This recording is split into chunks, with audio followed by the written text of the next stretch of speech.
to be put on trial and all that. In a simple application as a bail application, for instance, which went all the way to the Supreme Court in the Asari Dokubos case, Mr. Keyamo didn't even deny the treason charges. And so when he got to the Supreme Court and he was still talking about bail, Justice Oguntade and others who sat on that, he said, "What are you talking about? You want us to give your client bail?" But there was no counter affidavit in the record wherein you deny the charges against him of treason.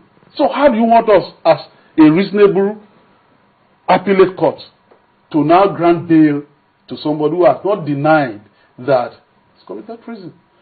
The point I'm therefore making is that it would be wrong to carry on as if there not been a process in South Africa, and that process has not come to a closure, and that if a party is dissatisfied with the outcome of that trial, what it needs to do quickly is to appeal, and then all the beautiful arguments of denial of fair hearing and all that can then become grounds of appeal. I listened to him when he said that you pose the question, and I'm addressing him that, look, okay, now that we've had this sentence, what do we do now?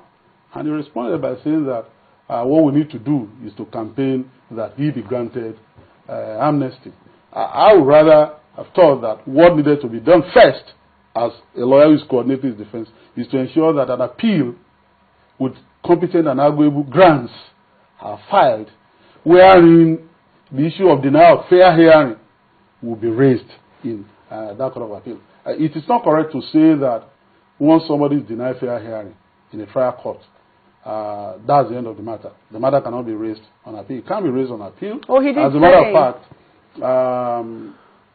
even in some jurisdiction, again like United States jurisdiction, where you have states having their appellate process, distinct from a federal Supreme Court of the United States of America, when you are not supposed ordinarily to have a criminal trial go to the federal system, even when you've gone through the first layer, second layer, third layer to the Supreme Court of a state, if you're still dissatisfied and you are claiming that the Constitution has been breached regarding your own case, you can then ask for a relief of habeas corpus or review judicial review. Well, in any case, I think he agreed to that. What he said yesterday was that, well, you're not allowed in appeal to invite witnesses. It is not always correct. You know, these are countries of common jurisdiction. Look, while it is true that a court of appeal is not a trial court, it is also true that on certain occasions you can ask for the leave of the court to adduce fresh evidence on appeal by written depositions. Fresh evidence on appeal. So it is not, if something as fundamental has been denied a fair hearing, is in issue here, and his claim is that their witnesses weren't allowed to go in, or that they were still bogged down by bureaucracy, and they couldn't get their witnesses to court, and the judge closed the defense, that can become an issue on appeal. So I'm saying that it's not correct to say that you can't then raise that issue on appeal because it is not a trial court. There is a way in which you can still bring in the evidence with the leave of the Court of Appeal. So we followed sorry, Mark, but we followed that particular trial. Perhaps we'll go back to that particular report on the day he was sentenced pretty soon.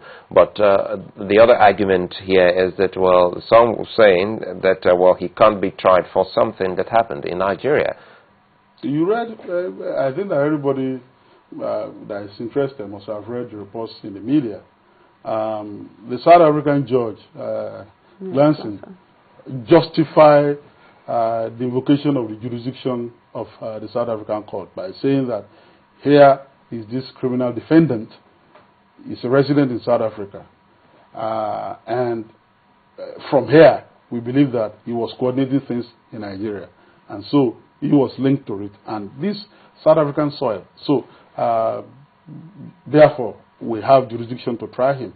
But what is perhaps significant for me, and I think that we should point out this, now that we're discussing the sentencing, is that as a strategy, Mr. Henry Okah didn't testify in his own defense. And I don't know whether many, commentators will remark this fact.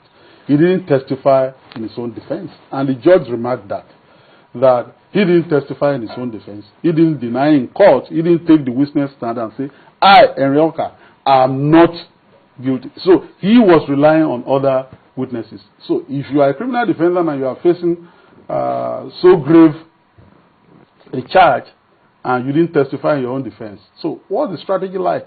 When, contrary to what many people may think, the protection of constitutional democracy from acts of terrorism and other related activities Act, number 33 of 2004 in South Africa, is a strict liability act, in the sense that whereas ordinarily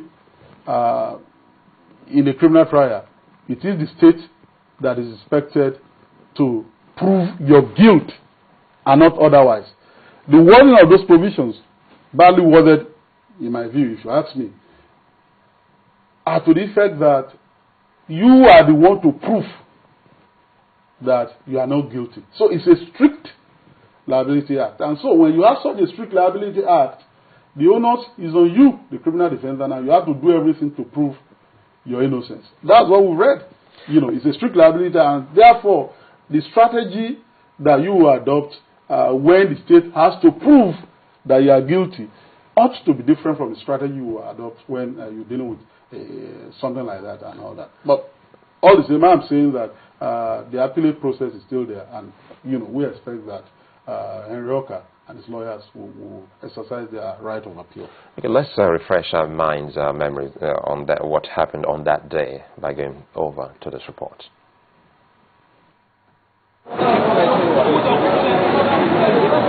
The session began today with counsel on both sides presenting their heads of argument for mitigation as well as aggravation of sentence, after which they left it to the judge to make a decision.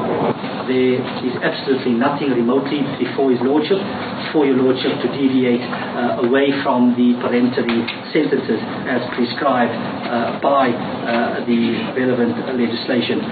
Under the circumstances, my Lord, it is my respectful submission that in not deviating from the prescribed minimum sentences,